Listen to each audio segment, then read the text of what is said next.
Now I'm on the radio with my friend Aubrey, who's driving around here also trying to find the dogs. Orbs, come in. I'm just trying to see if he hasn't seen them.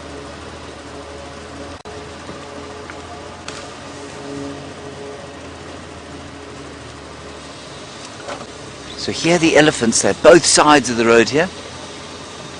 No, negative. I've just got the elephants here at the junction with Mamba. They're all, see how all the elephants are standing in one big group?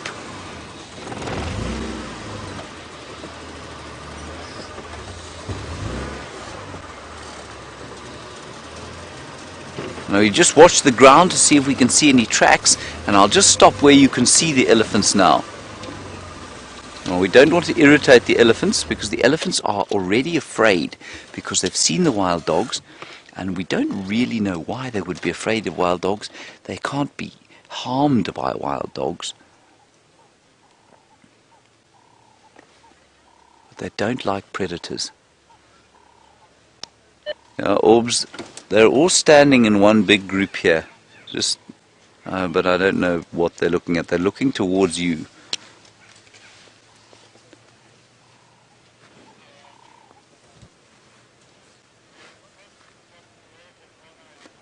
So Aubrey's just telling me in my ear where the wild dogs were, but we don't know where they've gone. But how amazing that we can see the elephants here.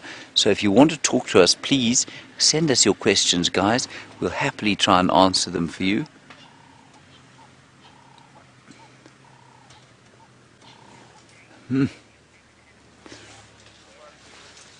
Hello Jake, you want to know what my favorite animal is and when we will see it on drive. Well, I don't know when we're going to see it on drive, but my favorite animal is a wild dog.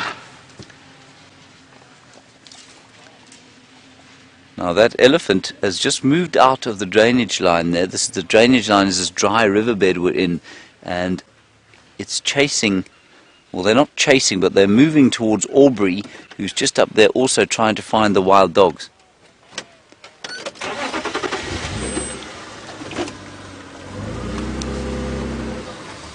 Copy, I'll do that. And Oliver, you want to know how long elephants live for? There's another big elephant behind us. Big bull elephant. Let's move so you can see it. Oliver, they live about 55 to 60 years in this area.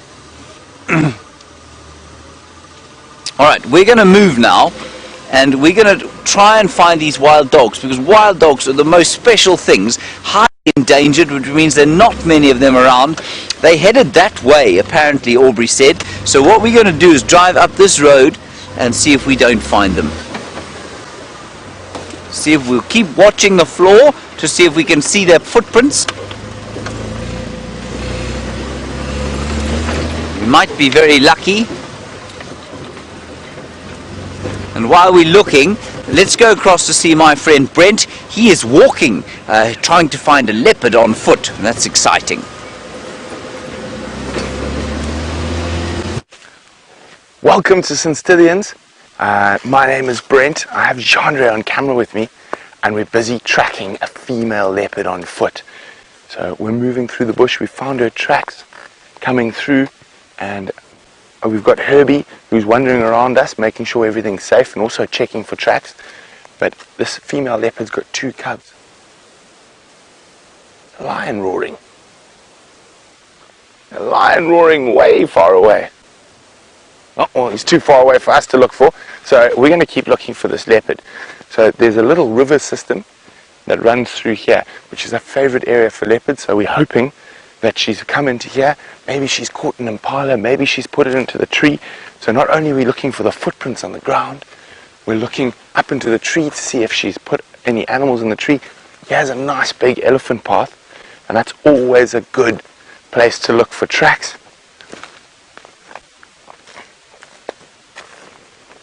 But it doesn't look like she came this way. But the nice thing about being on foot as well is we're able to look at lots of other things like dung and trees and bugs and spiders.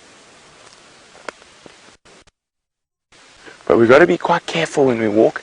So I'm always listening. I'm listening for elephant. I'm listening for buffalo.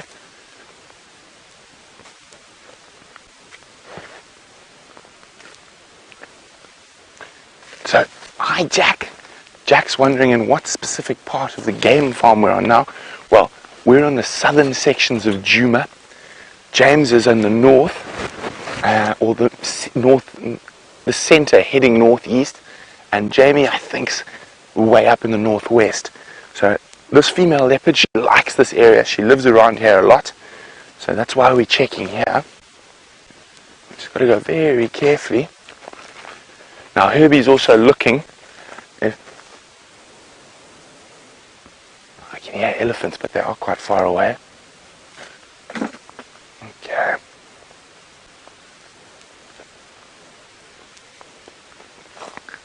Hi Holly. Holly's wondering, what is the most dangerous animal on foot? Holly, it's probably elephant or buffalo are the most, or hippo actually, especially in a drought like this. Hippo might not have water, so it might be sleeping in thick bush and you might surprise it, but elephant, hippo and buffalo, I think, there we go, you see the elephants around it? I think it's an elephant. Let me just double check. It's through some thick bush. Yep, there's a big herd of elephants there. I can see about 5 or 6. And they've got babies. So that's not where we're going to go. And we're going to avoid that area. It's very thick bush there. So we don't want to surprise the elephants in thick bush. And that's why I say your ears are very important when you're walking to keep you safe. Also, it's quite a windy day. And I'm sure those elephants heard the other elephants that were upset with those wild dogs. And those elephants were screaming. These elephants would have definitely heard that. So we're not going to go closer to them. I'm going to let them move off. And it looks like they might come towards us. So we're going to have to scoot down this way. Sometimes it's safe to walk into elephants, specifically if it's a nice big bull by himself. But when you've got females with babies and we're in the middle of a drought, it can be quite dangerous. So we don't want to upset the elephants. So we're just going to move along. I think, has Herbie found something there? Looks like he might have. Let's go have a look.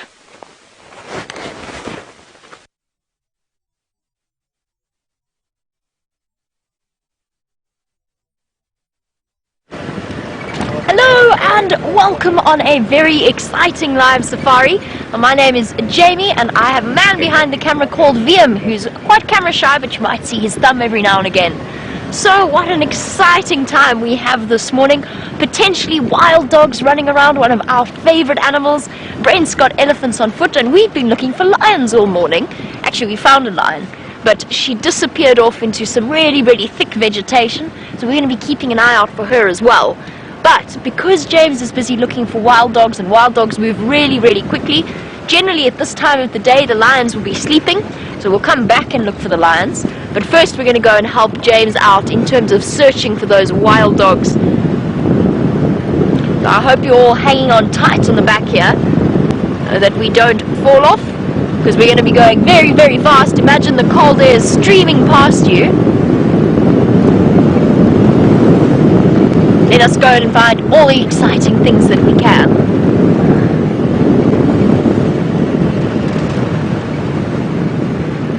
And hello to Michael and good morning. Michael wants to know what animals we could hope to see on the drive. Michael, as I said, there's definitely lions wandering about, so we're going to be looking for them. Wild dogs are some of the most exciting creatures you can see. Elephants, obviously, because Brent had some elephants. And then we've got all of the different animal species. So buffalo, leopards, cheetah sometimes, antelope, zebra, giraffe. All of the animals that you've seen on documentaries about South Africa. I'm not sure how many of you have been to the Kruger National Park. Hands up if you've been to the Kruger National Park. And for those of you who have, we are basically part of that game reserve. So there's no fences between us and the Kruger, which means all of the different animals can come wandering through, backwards and forwards. Where are they all hiding? I see that Well, we've got lion tracks everywhere. I'm going to try find you a nice one to show you. And while we do, Taylor wants to know why the female lions do all of the hunting. Well, Taylor, there's a couple of things. One is that male lions they do actually do some hunting. They're quite good at catching their own food when they have to. However, because they're so big, they're much, much bigger than the females, and they've got those big, thick manes. You know how hot it gets here in summer. Well, for the big male lions, they actually sometimes get too hot. So it's easier for the females. They're a lot more agile. They don't get as hot as quickly. These tracks have been driven over. Trying to find you a nice track so I can show you what a lion footprint looks like. Let's keep trying. The wonderful thing about these lions, of course, is that they've got cubs as well. So there's baby lions around this area. So Taylor, mostly it's because the males are big and they can steal the food as well. But it does bring us back to Sekile's question, why do the females not have a mane? As I said, that big furry mane around their heads makes them really, really hot. I'm going to keep looking for these lion tracks, but also going to keep going this way to help with the wild dog search. So the big mane makes lions very hot. The male lions get hot, it's heavy, and it's uncomfortable, but they need it because male lions do more fighting than the females. The male lions have a very difficult life. They have to fight with other males to establish a territory and then to be able to mate with the females to pass on their genes or their genetics and have babies. And the mane protects the most sensitive areas.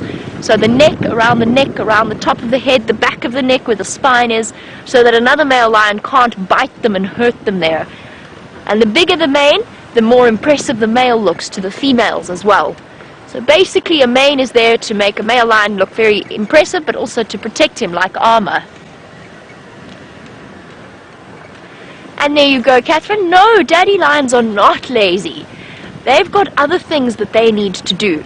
So whilst the females can spend time hunting and looking after their babies in a certain area, they don't really have to worry about other lions coming in. But daddy lions have a really, really important job to do. What they've got to do is walk all around. Imagine walking 20 kilometers every single day, except they do it at night when it's not too hot. Walking around, marking their territory by scraping their feet and urinating on the bushes.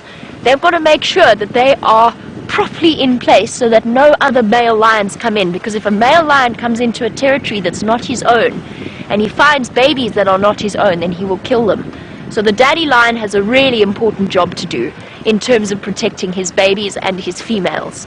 So that's what daddy lions do. They're not lazy, but they are, and they also, when they're away from the females, they'll hunt for themselves as well.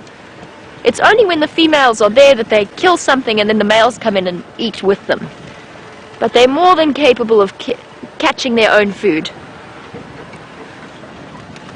And because daddy lions have such difficult lives, they actually live shorter than the mommy lions. Which brings us to Ryan's question. Good morning, Ryan. I hope you're having fun on safari. Ryan wants to know, how long do lions live? So lions are kind of like big dogs. Those of you who've got big dogs as pets, a male lion usually lives between 10 to 12 years old, whereas the females will live a little bit longer, and they will live up to, sometimes even up to 15, 16, but usually around 13 or 14. I'm going to go and help search for the wild dogs and the lions and all the things we can see, but let's go back to James, who has found the smallest of our carnivores.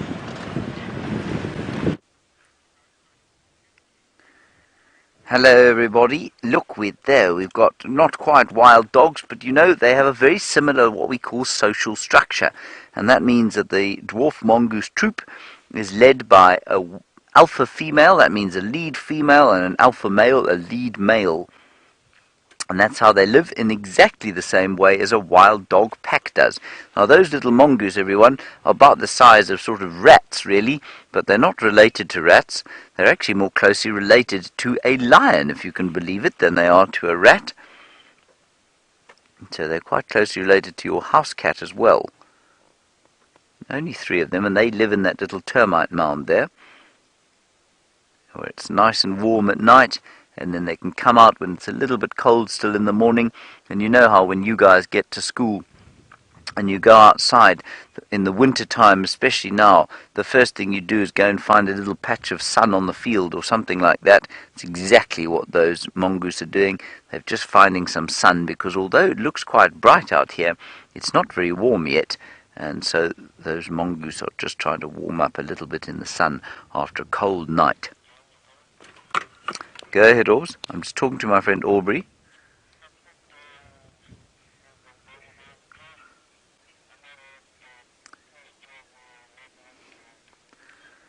Okay, copy. Confirm quite close to the Mulwati.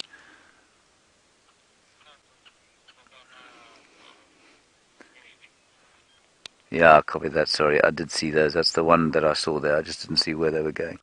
Okay, so now these wild dogs, everybody, have gone to the south of where we are now. We are going to go back towards the south, where those dogs have headed. I missed exactly where the tracks were going.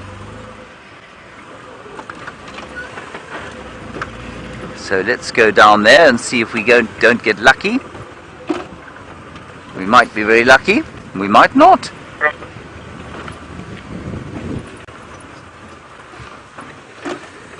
Hello, Jake and Synstithians. You want to know if the big five are found in this park? Jake, they are, but you know, I really think the big five is a very horrible term, and I don't like using it at all, Jake, and I'll tell you why. That's because the big five are...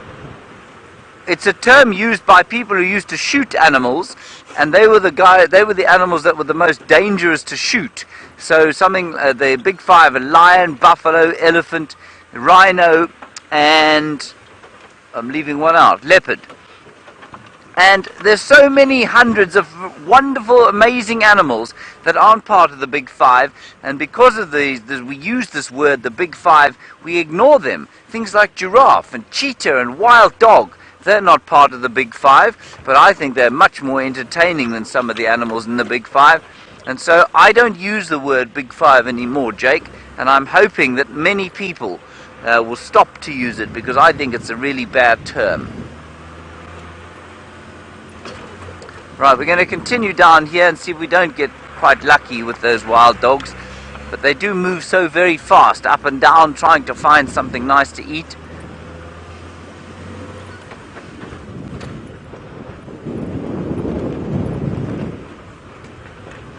We can drive quite quickly down through here. Hello, Zach. You want to know about meerkats and how they grip with their feet? Well, Zach, meerkats are closely related to those mongoose that we saw there, but we don't find meerkats here in the Kruger Park, only up in the Kalahari where it's very dry. And they grip with their feet in the same way that the dog grips with its feet. They've got normal paws and they've got claws. And that's how they move. Remember, they don't climb very well, meerkats. They don't have to climb too well because they don't live where there are lots of trees. Ooh, look. Look at all those squirrels up there on the top of the tree. 2 little squirrels.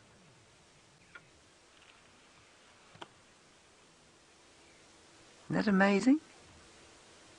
Alright, we're going to go back to Jamie now. She's got some impala to show you. I'm going to go quite quickly to see if I can't find those wild dogs.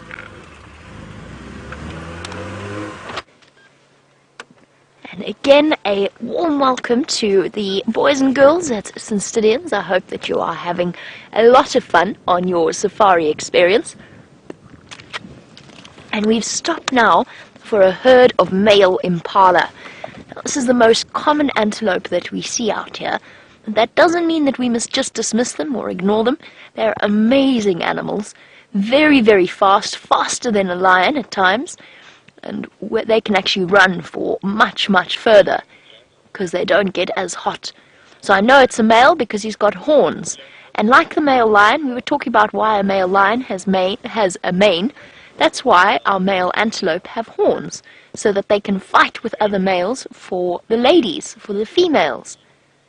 I've stopped here because I want to see what these impala are doing, if they look scared or if they are relaxed. And impala are on most of the predators' menu. So the wild dogs James has been searching for, the lions that we've been looking for, the leopards. That brings us to Kane's question. Kane wants to know what kind of buck is a lion's favorite food. Well, Kane, lions aren't too fussy, but it depends on how many lions there are. Because if there's lots and lots of lions, then one small impala doesn't really make them feel very full. It's kind of like only eating a little bit of food for a lion. But if they find something like a buffalo, and there's lots of lions, then it's worth putting in the effort to try and catch that buffalo, because then they know they've got a meal for a whole 2 days. But one lone lioness would definitely try and catch an impala. So it just depends on how many lions there are. They're not picky, they don't have a preference. If they see an impala in front of them, they will try and catch it. If they see a wildebeest in front of them, they will try and catch it. The one thing lions don't try and catch is the little buck. So steenbok, tiny, tiny little things, duiker, they won't bother trying to catch them because they're very, very fast, and it doesn't really feed them at all. So they don't generally bother with the tiny antelope. Never say never, though. The animals don't read the textbooks, so sometimes they do strange and unexpected things.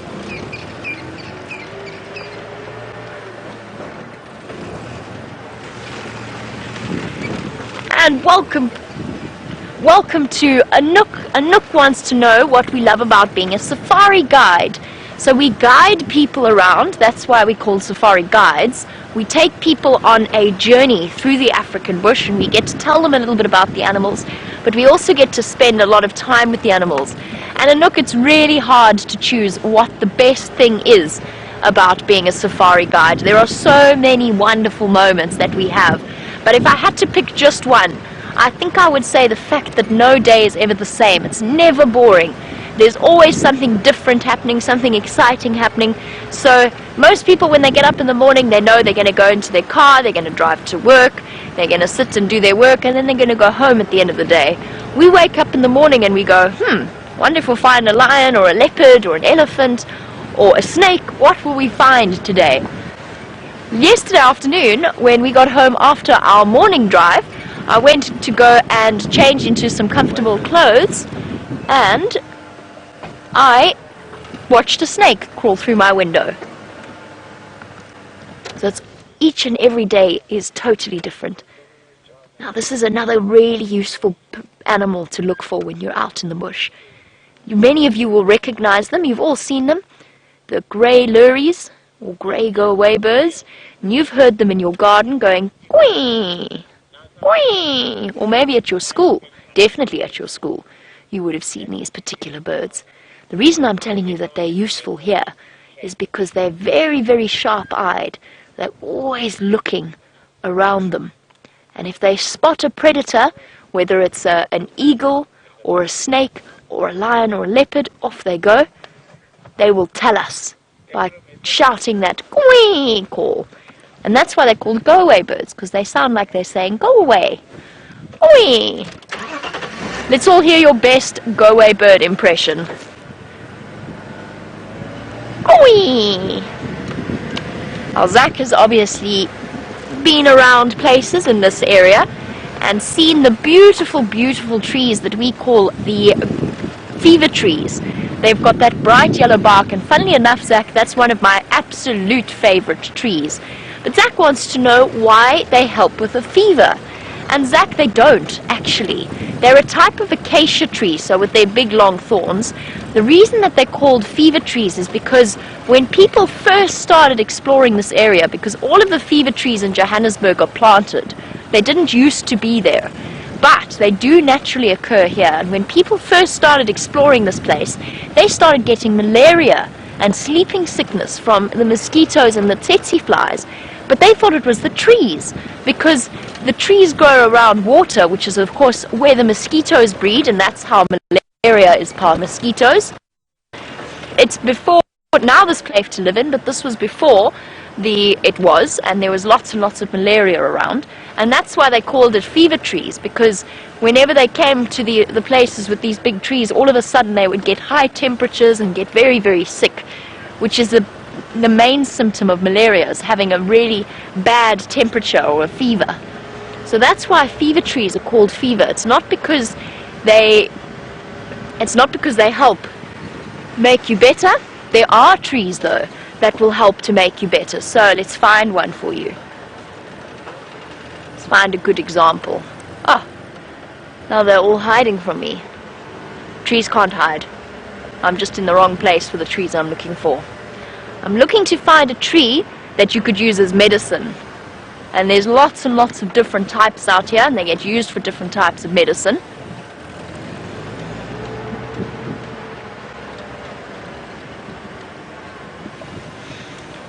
Now there we go. For example, the big marula tree that's in front of me. Many of you will have heard of marula trees and the famous marula fruit that they have. This is a marula tree, and whilst it doesn't work for fever, if you get something really itchy on your skin, then you've got to strip the bark. So you pull the bark away from the wood and you soak it in water, or you even just rub it straight on your skin, and it will help you with the itches.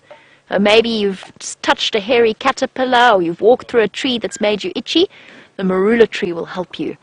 And Frida, talking about different animals and getting sick out in the bush, Frida wants to know why crocodiles never ever get sick. It's a really, really good question, and the answer is nobody really knows why crocodiles are so healthy. They, as you may know, they're one of the oldest animal species out here. So they've been in the same form for hundreds of thousands of years. They have looked exactly the same as they do now. And it seems to be that something perfect in their design, in their biology, that means that they don't ever get sick. They can even eat rotten meat without throwing up. But so can lions and hyenas, because their bodies are built and evolved for that sort of thing. And a lot of the animals out here make us as human beings look kind of weak and sickly, because they don't get infections badly, they heal up from broken bones without going to the doctor, they can eat rotten meat and still be absolutely fine. All of these things that human beings can't do, the animals out here can. And that's why they are so amazing.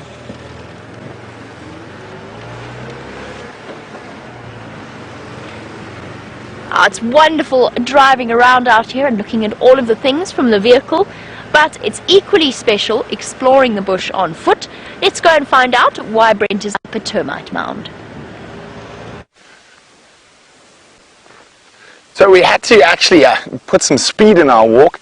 We're not sure whether the elephants were upset at wild dogs or maybe even that leopard we're tracking, but we could hear angry elephants, and you don't want to be an angry elephant who's got a baby with, so we moved out. Herbie's found something down there. I'm not quite sure what it is. I can't hear, so let's go have a look. What'd you find, Herb?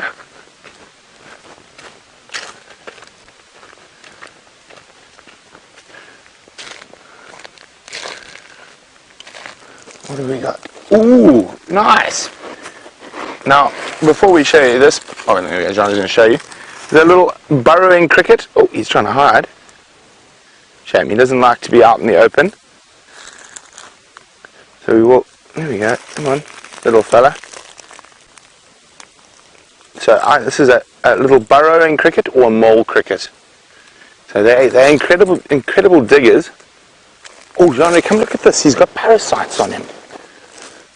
So you see the little orange spots? Oh, but quickly, away from a cricket to a wild dog. This is unbelievable, everybody. There are the wild dogs. Can you believe they've just killed something here? They've just killed a little steenbok, I think. Now, I know that doesn't look very nice, everybody, but don't worry about it. It's dead. It's just like you having a nice steak meal.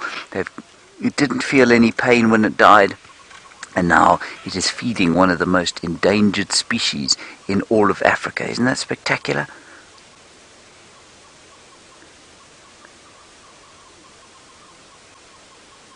Oh, wow. We're so lucky to see this, everybody.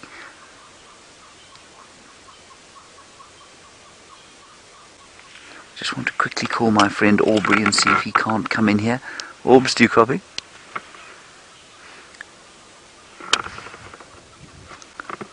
Can't believe how lucky we are to have this amazing sighting here.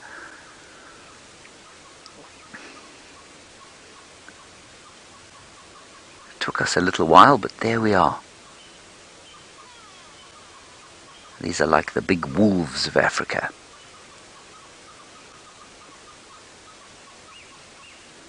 And just where I first saw you with those elephants, they must have crossed and come down here, and they ran through the bush, and then they would have run into this impala or steenbok. I can't actually see what they've killed, and they would have killed it quickly.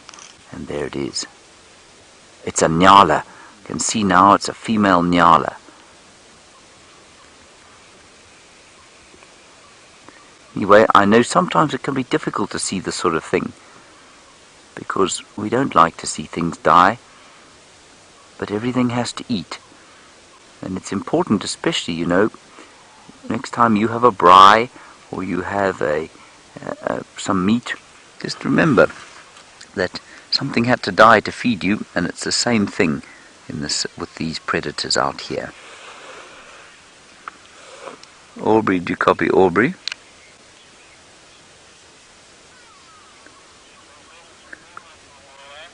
Yeah, come straight, Orbs, it's great here. Guys at school, I'm afraid you're going to have to go back to your classes now. We're going to carry on sitting here, and I hope you have a wonderful day, and thank you for joining us, and we'll see you next time.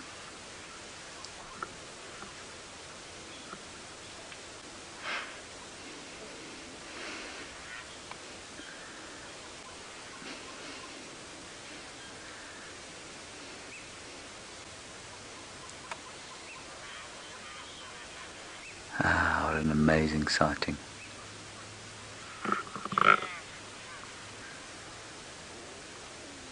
So this is what happens, I'm afraid, everyone, when we have these sightings when they're close to a boundary. We're all on different radio channels, and people just basically, I'm afraid, behave like a bit of a free-for-all. And it's actually not a criticism, it's just simply because, we're on a boundary, so it's very difficult to control who comes in and who doesn't. But I don't believe these wild dogs are being affected negatively at all. Everybody's behaved correctly. It's just quite difficult to control it all. But we're over here and seemingly alone, which is just wonderful. And of course, without all of the vehicle activity around here, we'd never be able to find all of these animals because, well, the area is just too big.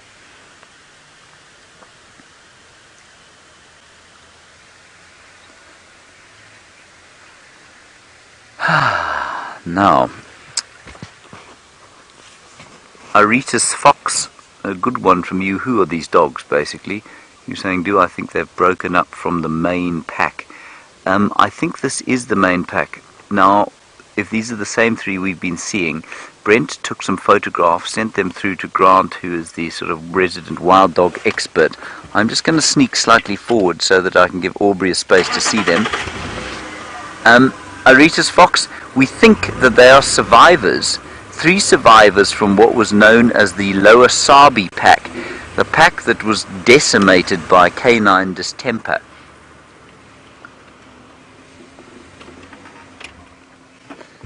And we think that's who these dogs are.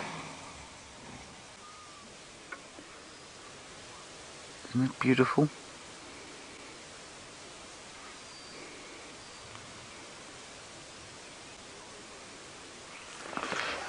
Wanneer gas? Ja, is verby is om golf.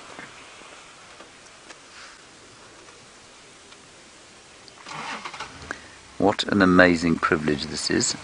That's not fighting, it's just playing. Oh, this is incredible. What am I not doing with my camera?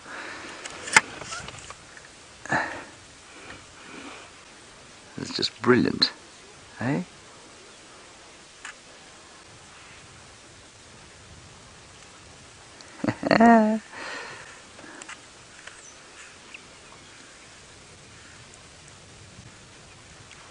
Believe how lucky we are here.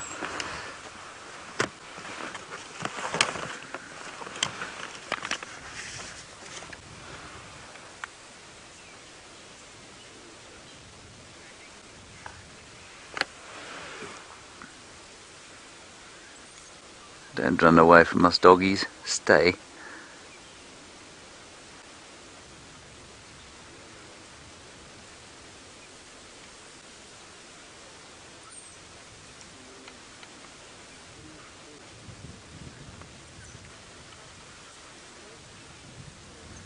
Just having a bit of fun here. Isn't this wonderful? Autumn, you want to know how often they have to eat. Autumn, will eat very often, probably twice a day in many cases.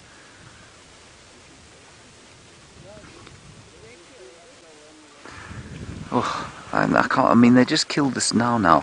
They, you know, the three of them will probably not eat again today. You know, but with the big pack, if they kill something like this, they definitely will eat more than once.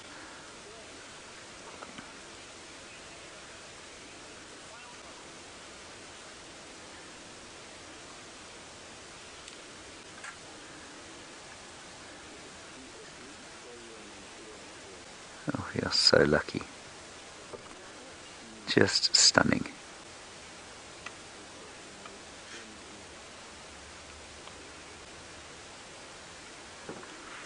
Now I suspect they'll probably stay around here. Oh, don't go away. Come on, stay here.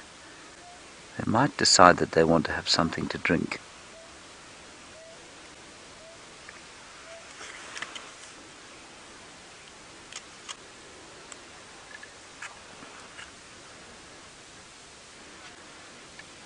A little bit uneasy. I don't know why. Where they're going, they can see something, or they can hear something.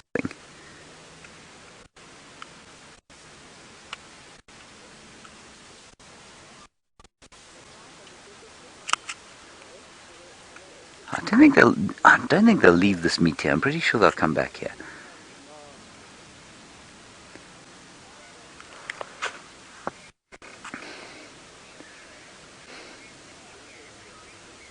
Oh, they found something there. Hello, Moy Nudden. You're a new viewer from to have you with us. Thank you for joining us. You say, where do wild dogs live? In open places, or in more hidden? Oh, they've left. You know what it looks like they've left there? It looks like the stomach contents. They live in what we'd ideally sort of in savanna, I guess. And we're in what we call here woodland, but they don't mind the woodland. I'm just trying to turn around here. They've left quite a lot of the kill there. They've left the stomach contents on top there. I don't know where they've gone. Davoya. Alright. Daringe dale. Yeah. So stomach contents were up there. They had a bite and now they've headed across there, possibly the water to drink. So I'm going to drive very quickly to get round there. Franklin in the Franklin, move out if you've valid your life. Go again. Sorry, everybody.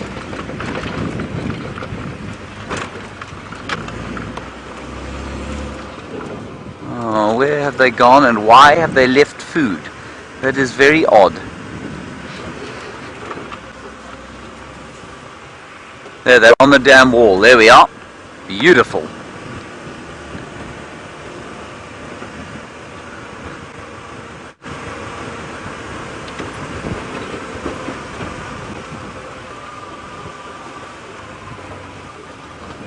Isn't that special? Let's just wait here for them. Gert and Aubrey, they're on Twin Dam's wall.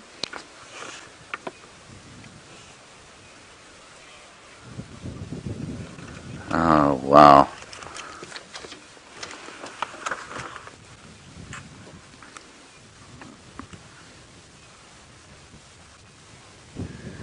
We are so lucky.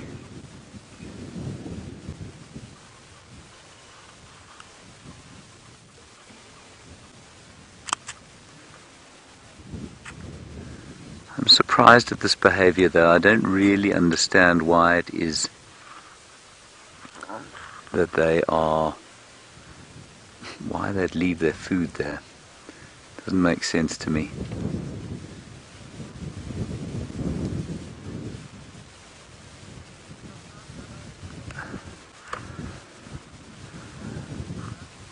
So let's just wait and see what happens here. They're calling, listen. Listen.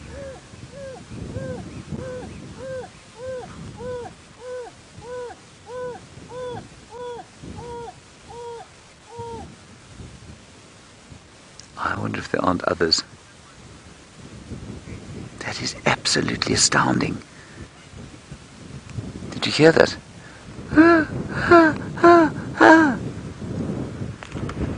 Bizarre sound. Almost like they're looking for the others, but I would have thought this pack was only 3. Maybe it isn't. Maybe this isn't who we think they are, and maybe they're looking for the rest of the pack. That would explain why they left a little bit of the food there.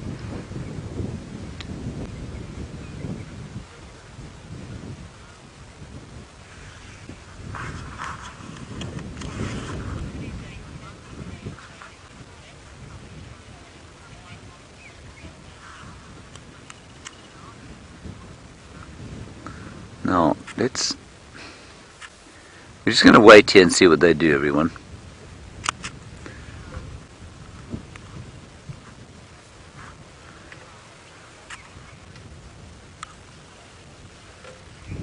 I can't hear anything else coming out of the north. And Rena, you want to know if we can tell how many male and female we have here. I'll tell you right now. As far as I understand it, there are 2 males and 1 female. Yeah, I think that's the case. 2 males in front there and 1 female behind. That's the female who's just turned towards us now.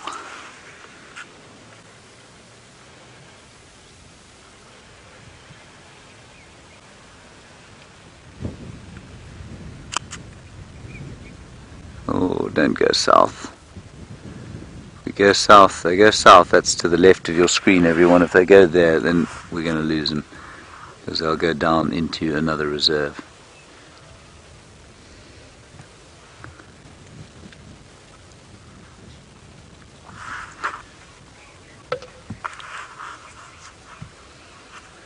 And Chris Applegate, you've heard them making that very strange noise, and you want to know if wild dogs bark. They can. They can make a sort of loud alarm bark, but they don't bark by default. That sound you heard is much more common. There we go. Come north, chaps.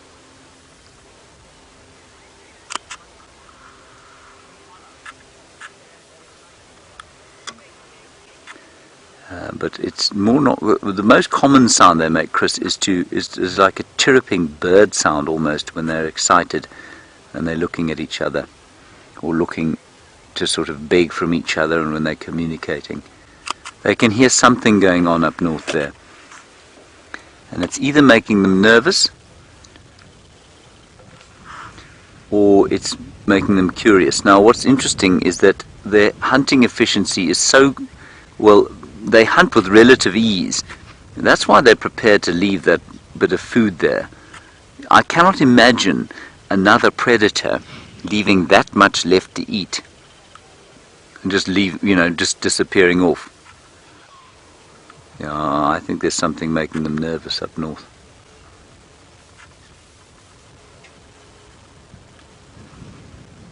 Now I can hear.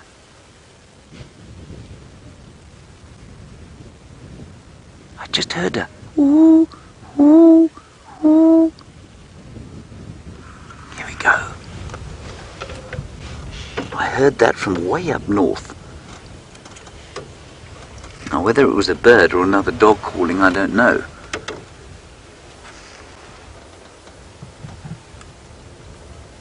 It's going again. I can hear it again.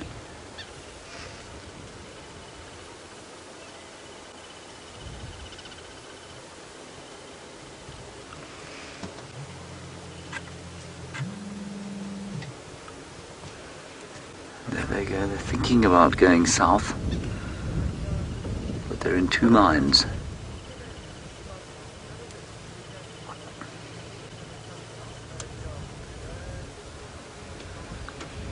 Gosh, we're lucky. Now,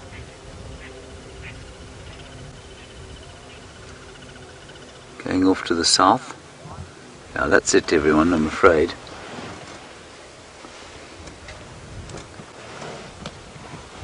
For now, we'll move a little bit down. I'm going to move down off the bank. They might go back to that kill, you know. It's not far from here, it's just over the back of the damn wall.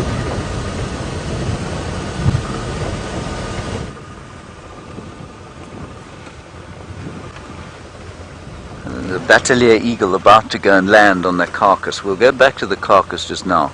So that will not be left to waste.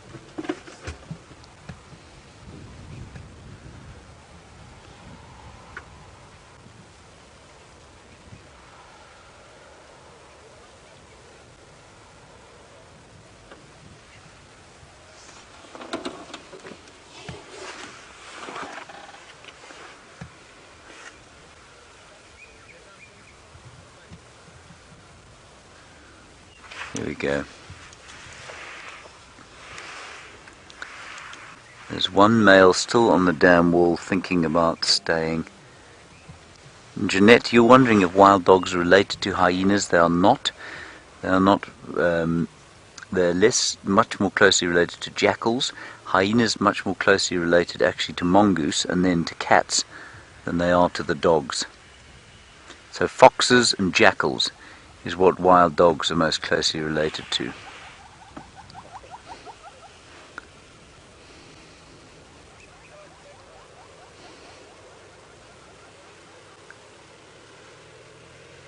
They're having a drink down there. Quick drink down in the puddle.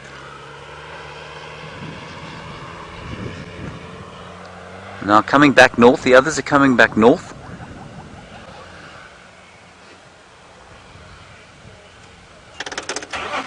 Please go down there. They might all have a nice drink there.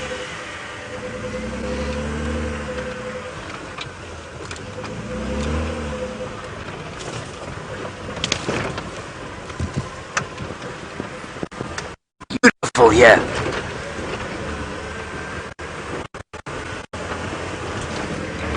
Look at that. This is amazing. Oh, this is amazing. And like I say, there are battaliers flying all over the place.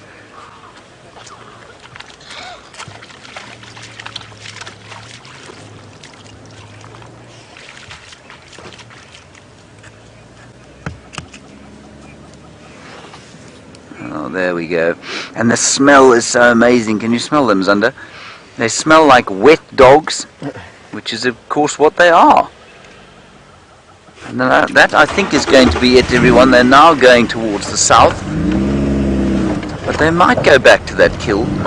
But I think we will certainly go back to the kill and see if the battalier don't go and try and eat it, which will be amazing to watch. There they go. They're heading off to the south. And so I think we're going to probably have to leave them there. But I'm going to go round in the Mulwati drainage and just go back to the kill site and see if they don't maybe go back there, which will be wonderful.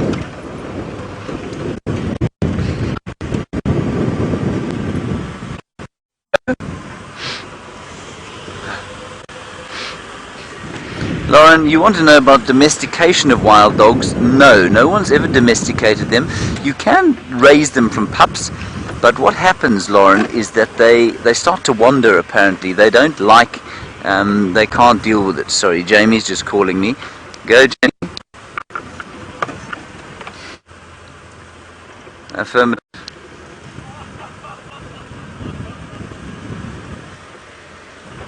I'm about to go into the Mulwati, to the kill site. Just going to let these guys go past us because they haven't seen any of them yet.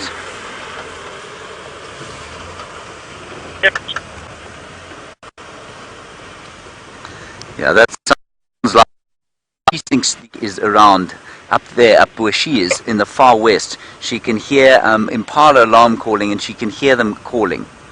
So I wonder if that isn't what's there. Gee whiz.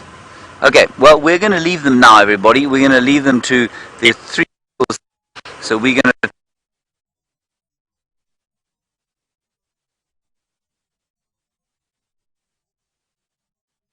Oh, exciting things are happening here. We do apologize for James's signal that seems to be struggling in the Moati drainage. As you know, bringing you live safaris from the center of the African bush. We encounter problems every now and again. Right, so an update from our side. James's wild dogs are obviously behaving in an interesting manner. So are the animals here. We're around the Gowrie repeater. I've just done a quick check there. All is in order. As I said, Wendy and Gowrie not really talking to each other right now. But we had Kudu alarm calling bah once. That's all she did. She went bah. And let's go back to James and the kill.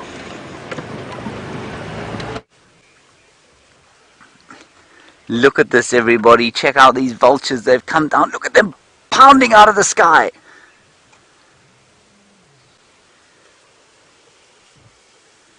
This is so amazing.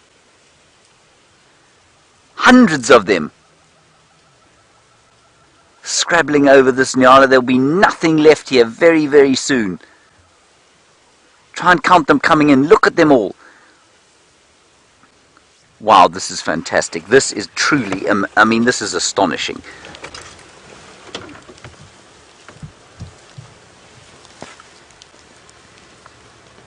Now, it sounds to me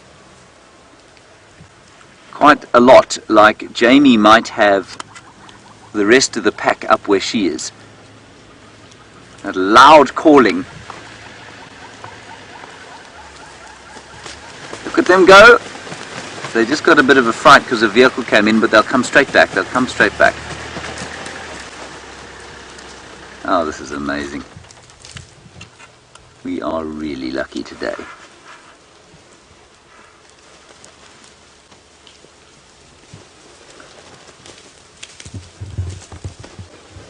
They're coming in from all angles, everyone, and they follow each other in.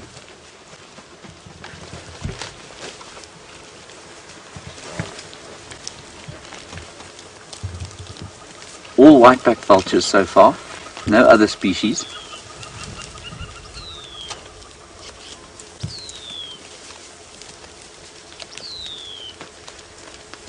I think Jamie's got a good idea there. I think it might well be that the rest of the pack is up somewhere to the north of us.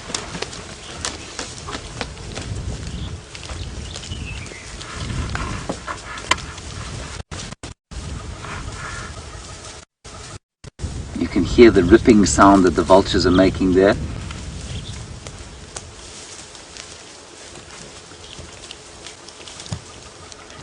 It's just fantastic. Gee whiz.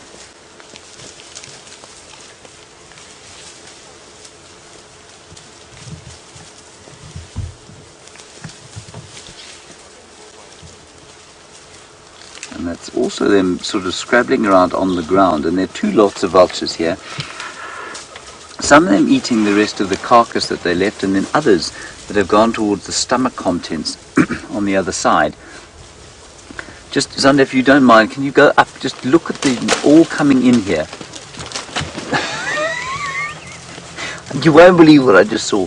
One of them fell out of a tree, tried to catch up or catch on with its long neck, and then it plummeted out and just managed to kind of take flight. Look at them all coming in. And there's not a lot to eat here, everybody. This will all be gone in seconds, or certainly in minutes. And by the time it's gone, a lot of these vultures will just sit here in the trees. And so if you were to come by here and you didn't know what had happened, you'd assume that something had died here.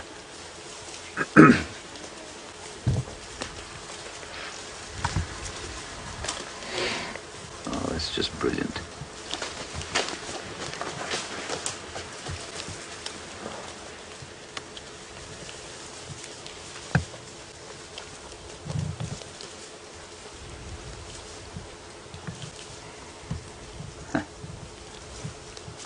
Now everything's kind of gone to peace.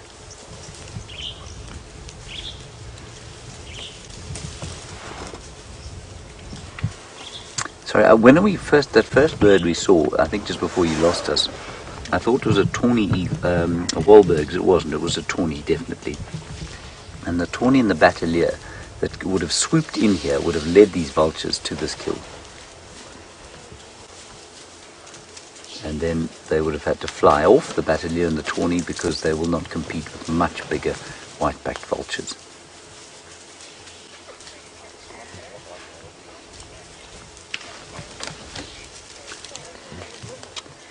Amber, you want to know how fast they'll be able to eat this before it's all gone. I don't think this will last more than half an hour, and then I think it'll all be done. There'll just be a few bones left.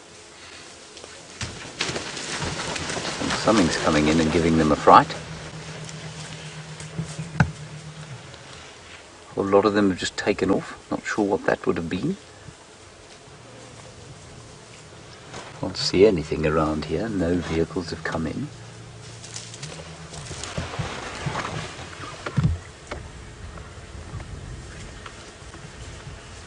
Just fantastic stuff.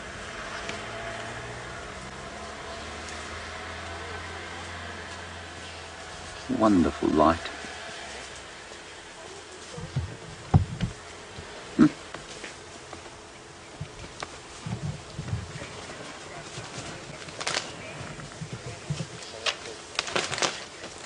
And Sally, in Oregon, of course, we don't often see this sort of thing, and you're saying is it normal for the vultures to behave like this?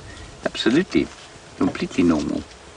We just don't often see them like this, and I think that's because there aren't that many of them around anymore. But yes, completely, they will fight over each other, they scrap, they make that hissing noise at each other, and they'll go off and try and find some, some water a bit later.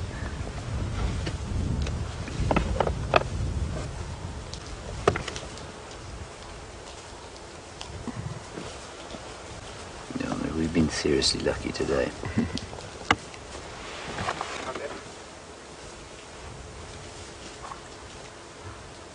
Here comes another one, landing in the trees. And I think what they do now is they arrive, you see, and they see that it's not a big buffalo, that it's pretty much just about done. And then I think they probably decide, let's move on.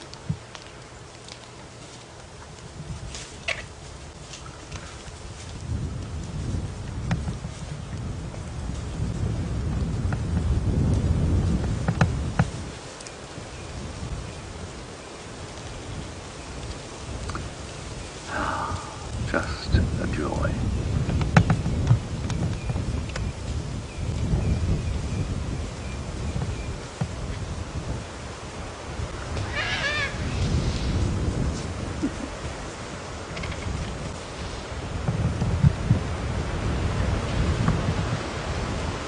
And Jeff, very good question from you. You want to know how they would have spotted this kill. Jeff, they would have spotted it by, I think, probably following the Battalier in. So first of all, I don't know if you remember when we were watching the wild dogs on the dam wall, I said there's a Battalier, and I'm not sure if we actually managed to see it because I was concentrating on 3,500 other things, but they will follow Battalier. Battalier are scavenging birds, and these vultures will absolutely follow the Battaliers. So could have followed them. Otherwise, it's just, I mean, it's now 9 o'clock in the morning, so there's a little bit of heat coming off the ground, so the vultures will try and start to find thermals. One or two of them may have spotted it first, and then the rest, who are extremely keen-eyed, would have seen them descending. And as soon as they watch other birds going down onto the ground, other scavenging birds, then they come at 100 miles an hour, and that's what would have happened. Now, of course, all of the vultures in this area, probably within, I mean, I'm going to say up to 100-kilometer radius of this area. If they were looking around this, maybe not quite, say 50-kilometer radius of this area, they would have seen these vultures coming down, and they would have come straight here.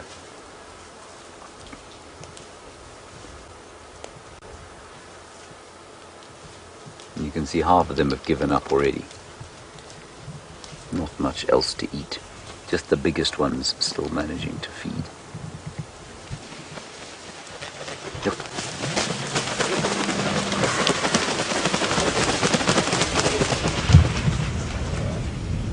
How cool is that? Michael, you want to know if birds have hierarchies, or like this, birds like this have hierarchies at these kills. Absolutely they do, Michael. But it's born of size entirely. And these guys are are dominant by number, but when the lappet-faced vulture, which is not a very common vulture, comes into an area like this, then they dominate completely.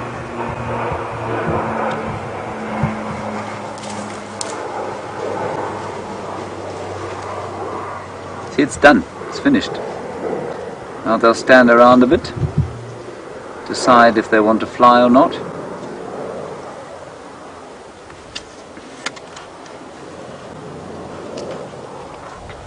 And then we'll see.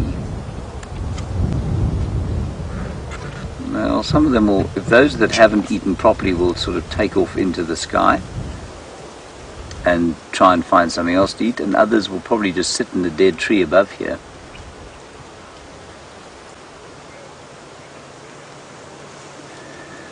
Alright, let me just catch my breath a second. Let's head across to Brent on the bushwalk and see what's going on there.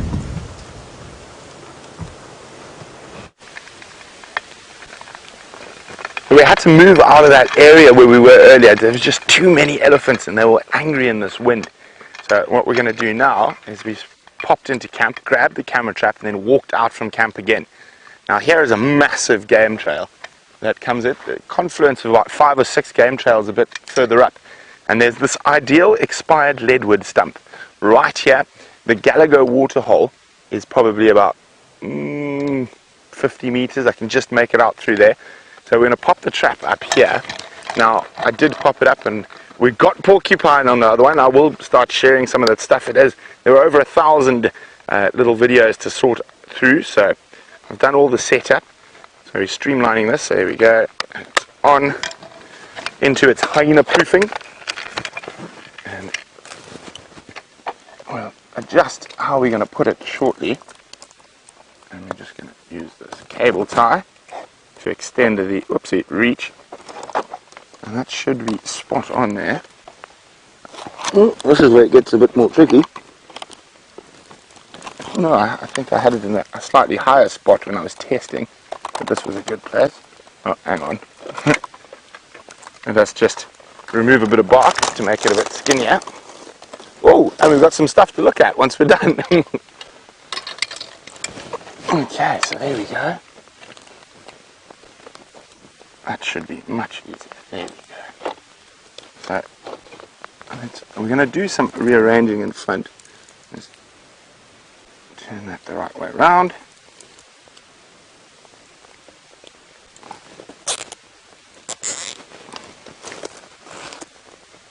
How does that look to you, Jean-Andre? That looks like it's going to hit the spot down the game path. Okay, let's tuck that in. Nothing for a hyena to chew. And as I said, now you've got some... Oh, there we go. I'm going to put the piece of bark back over where it was. Let me just try to get some light on it for you there. There we go. Oh no. Such a pity. It's another moth egg casing, but again the little wasps have opened it up and have eaten the inside of that. Now we've seen that in quite a few of these egg casings we found recently, that the moths have managed to find these little moth larvae and eat them before they're able to emerge. Okay, let's put this back over there. Also, alright. Okay, so I'm going to take you where and why I've chosen this particular spot, but we do need to do a bit of grooming first. It's just, okay, I'm going to move. Now that I'm in front of the camera, I can see a bit better as well. Let's just move some of these little tentacles out the way. Push it back like that so it looks a bit further down. Here we go. Good camera. Catch me some honey badgers or serval. Oh, I nearly lost my... Oh no, there we go. Thank you very much, Herbie. I can't carry on my walk without my stick.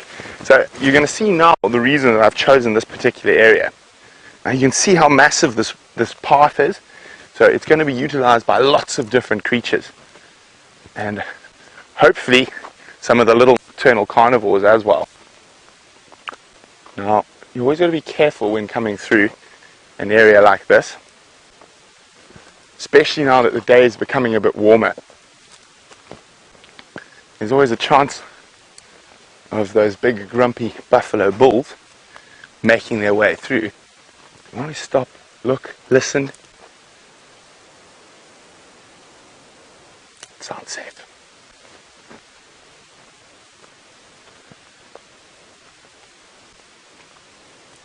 Oh, Chandra. Orange-breasted bushwright. Just going to keep very still for now. I'm hoping it moves out of that really bad light, but it hasn't spotted us yet. It's one of the most beautiful birds you get on Djuma. Just fly that way a little bit. So it's just in really bad light at the moment. How's it looking, John? There? A bit blown off. Okay, I'm hoping it should flop off to either side.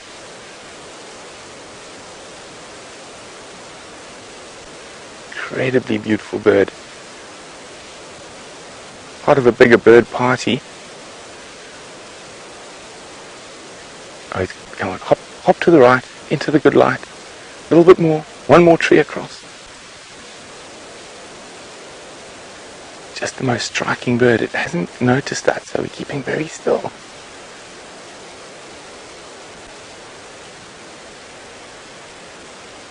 Very distinct call as well.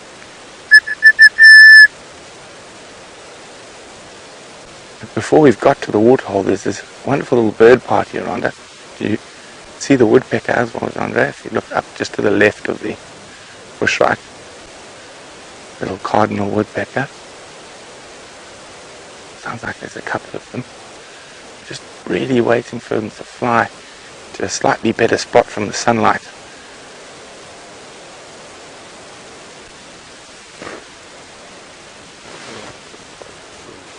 Okay. There's the little woodpecker.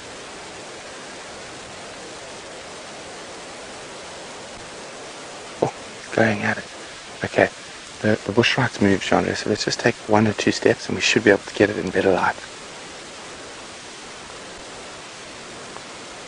Yeah. So you see that nice bend in the tree there? It's just beyond. Oh, there we go. So if we come here, so there's fallen down Combretum. It's jumping into the little thorny thicket to the left of it. You should just get that bright orange flash every now and then. Putting you to the test this morning, John. There. Find it? And now we just want that thing to turn towards us and show us that incredible chest.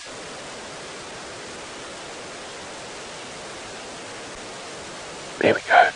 Look at that. They're just spectacular, that little bird. One of the birds we hear a lot calling that we don't often see. Well, that was spectacular. So let's carry on. Now again, explaining why I chose this area. Andre, you're going to come here. If we follow this little path forward, there we go, you see it hopping along the ground. Okay, come where I am. Frolicking along the ground there. You got him. And a white-browed scrub robin.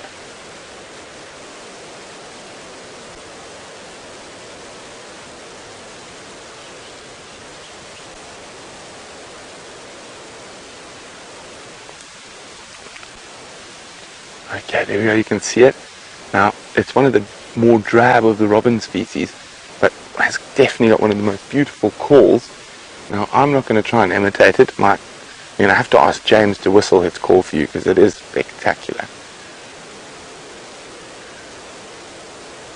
And they're quite often skulking. It's really nice to catch one out in the open. They're normally just doing the disappearing act. Okay, we're sidetracked by the birds, but as I'm saying, as you can see here, there's a little river system down to the right of me. There's water here, and you can just see how well used this area is by multiple species of animals. Now Dory's wondering what we got last time. Well, we got porcupine, scrub hare, genet, impala, buffalo, dwarf mongoose, lots of doves. I'm pretty sure we'll... Oh, and civet as well. I'm pretty sure we're going to get civet and genet again here. But we might also get lions. They've been using this area quite often. Leopard, you never know. But as you can see, we've now come out to the Gallagher Pan. And I can't see any sign of buffalo coming through. But I know Jamie had lions here this morning. So just being a little bit careful as we come through, especially as it heats up during the day. A lot of your bigger animals like buffalo and elephant are going to move towards these water holes for a drink. Okay, so I'm very excited about this camera trap. It's far from a road, so it's unlikely we're going to get any vehicles.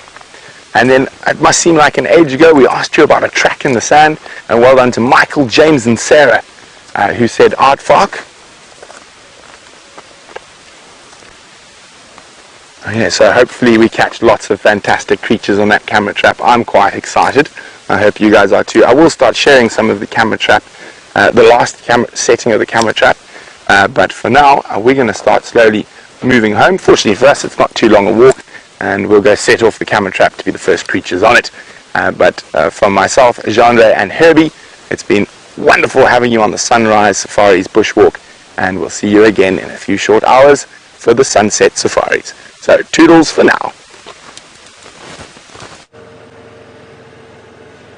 Yes, please. Hey, and well done to VM for spotting her. We've been circling this block in the slowest possible way.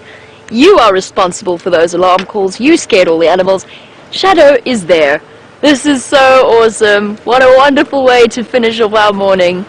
Lions, elephants, wild dogs. Oh, Shadow's on the move. We better go quickly. Oh no, not through this stuff, Scardivia. Yes! How utterly marvelous. One very round-bellied Shadow. Just want to check very carefully that her little one isn't with her. I don't think so, but sometimes she leaves her behind on the termite mound. I don't want to scare her. No, I don't think so. We would have seen by now. And if we don't move, we are going to lose her. We are just to the east of Triple M. She's moved through into the block between Zoe's and Triple M. South of the Balanites Junction, going towards the Gowrie Repeater. Oh my goodness! Oh, it's a stump. I thought it was a leopard cub. What an awesome way. We knew something was happening here. It was just a matter of figuring out what.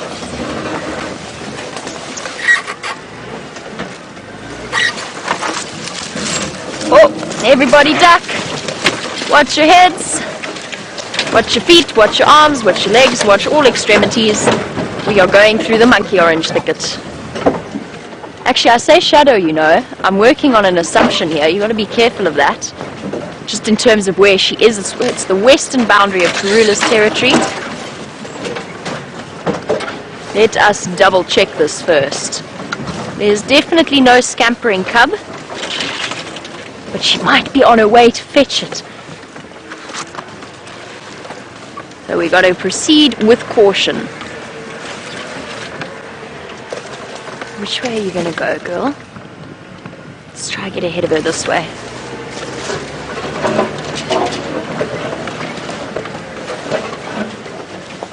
It's definitely Shadow. There's just something about Shadow's body language that is very easily identifiable. Oh, and she's changed direction. She's going back towards Triple M. Sorry, everybody, hold on. Oh, she's stopping to look. Okay, let's catch up with her.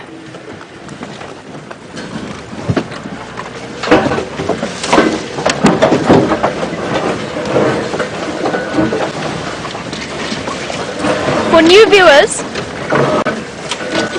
just a little bit of an update on the way in which we work and the way in which we do things. when we go off-road. We pick the tree species that are either encroacher species or resilient and pop back up. So we drive over young saplings or dead trees. Hello? I think she's calling. Let's just wait and see.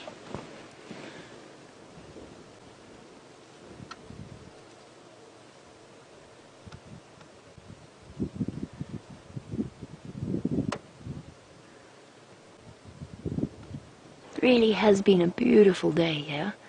She's sniffing the ground. I think she might have left her cub here. She's not... At first I thought she was calling. She's not. The picture of elegance.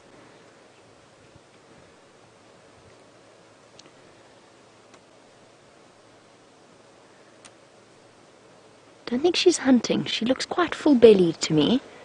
There's that twitchy tail. It sticks out so clearly when you're watching a leopard.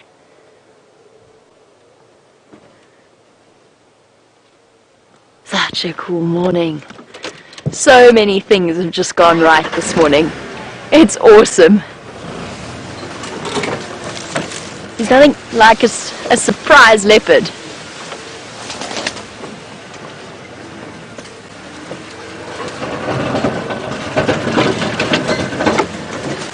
Hold on, everybody.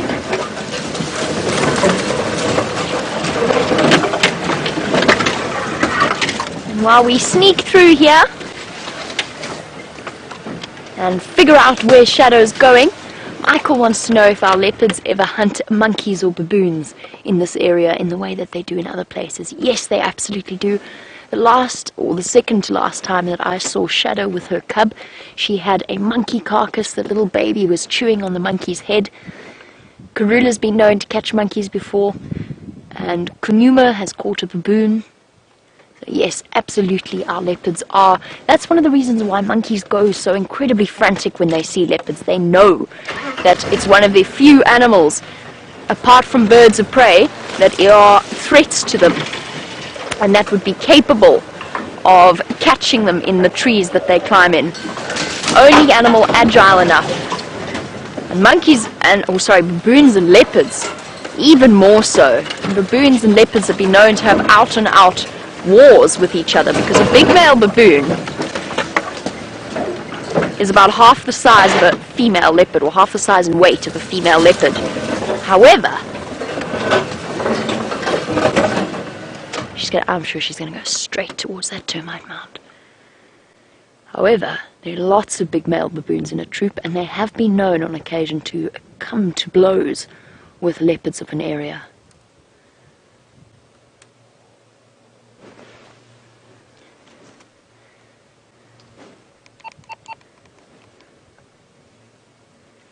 I was just about to pick up my game drive comms. I haven't had a chance to call this in or establish which way she's going. Up she goes onto the termite mound. Let's catch up with her.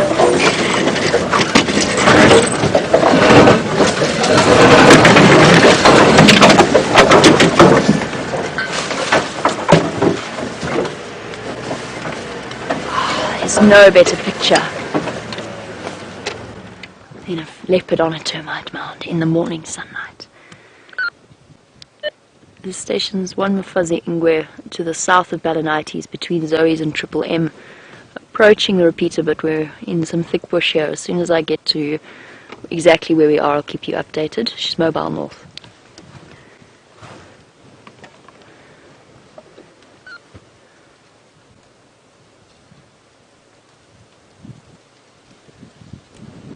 Surveying the area. These termite mounds are so useful, which is why we so often see our leopards moving up onto one. Just because it gives them a vantage point over the area that they're in, chance to look for any prey. She's not in luck though. I don't think it was her causing the alarm calls, because she's come straight back to the area where we first had them, and all of the animals have disappeared from here.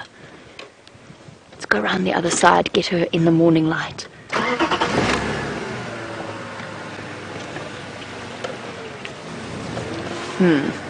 I say that, not as easy to do without driving right into her personal space, which I don't want to do.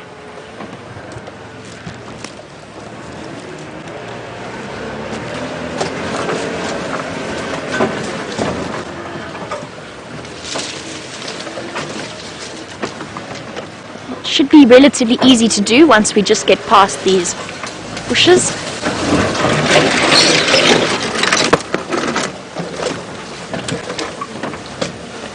No, it's not going to be as easy as I thought. I'm going to send you across to Mr. Henry while we reposition so that he can say his farewells, and then we will catch up with you very shortly with Shadow.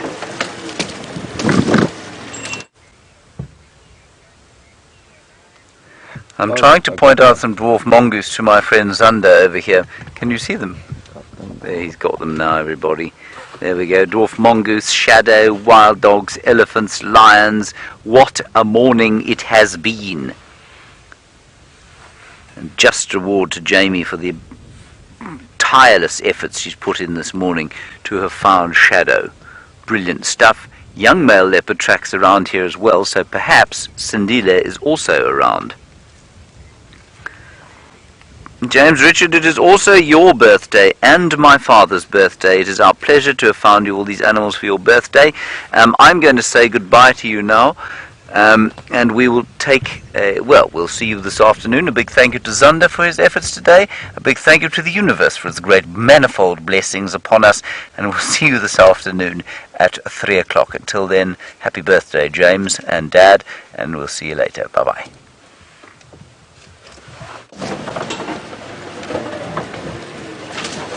What better birthday drive than to spend some time with our female leopard, who's now marking her territory on the Marula tree, unfortunately in a very awkward position. Let us try and get around her. Oh, this is the drongos, sorry, have just spotted her. Chuk, chuk, chuk, alarm calling. The signs of the bush are all there if you know what to listen for and what to look for. I'm desperate to keep up with her because I want to know where she's going. She's not as full as I thought she was. I made a mistake. She's actually not that full. She's quite hungry. It looked like she had a full belly, but I think that's just because she's become a little bit like Karula, which often happens to older leopards. After several litters of cubs, they get a bit floppy around the belly, which is why at first I thought she was full, but she's not. She's going to go up the termite mound again. Is she?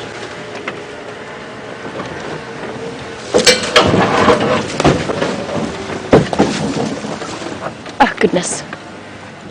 Where's her head going to pop up? Other side. She had me fooled. Ah, yes, I see. There's a tail there.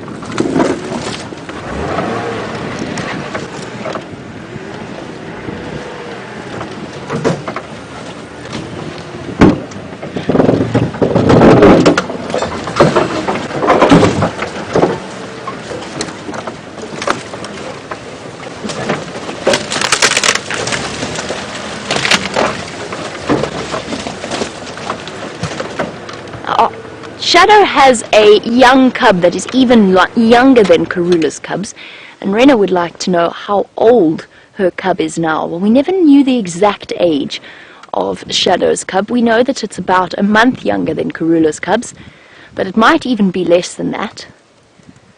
But I would say that Shadow's cub is probably about 5 months old now, just judging from her size. And exactly when we first started, or the guides actually, we didn't, but when the guides first started seeing her. So she's about a month younger than Karula's cubs. We were so lucky with Karula's cubs because of course we knew the exact date of birth. We were there when they were only a couple of hours old.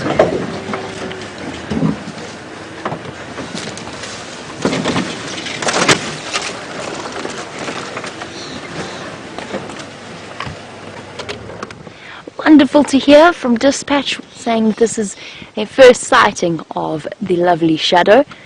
I'm glad to hear that, Dispatch. It is one of these moments is truly thrilling to get to spend time with the characters that we do. So Dispatch and many other new viewers like to introduce you to Shadow, the female leopard and daughter of Karula, who has now changed her mind completely, true to form, and much like her mom, changed her mind about which direction she's going in.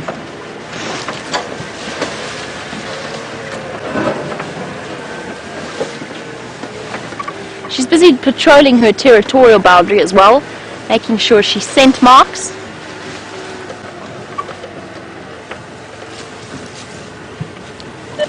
The stations, this fuzzy Ingrid is now mobile back towards Triple M. She's going to cross close to the Balanites junction.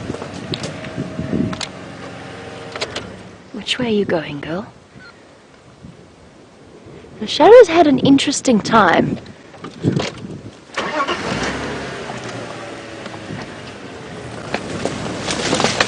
Because she's being pushed out of her territory by Saleheshe. Or at least Saleheshe is certainly spending a lot more... Oh goodness, I'm going to have a flat tire. Oh.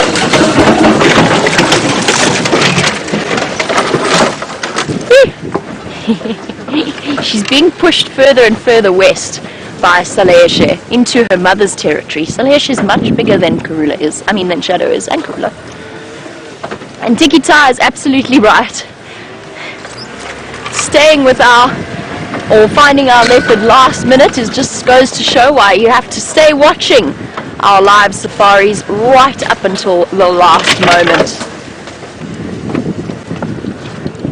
And we are reaching the end of our show. It's almost time for us to say goodbye. Shadow is almost on Arathusa. She's back on the main road once again. I'm going to have to say goodbye.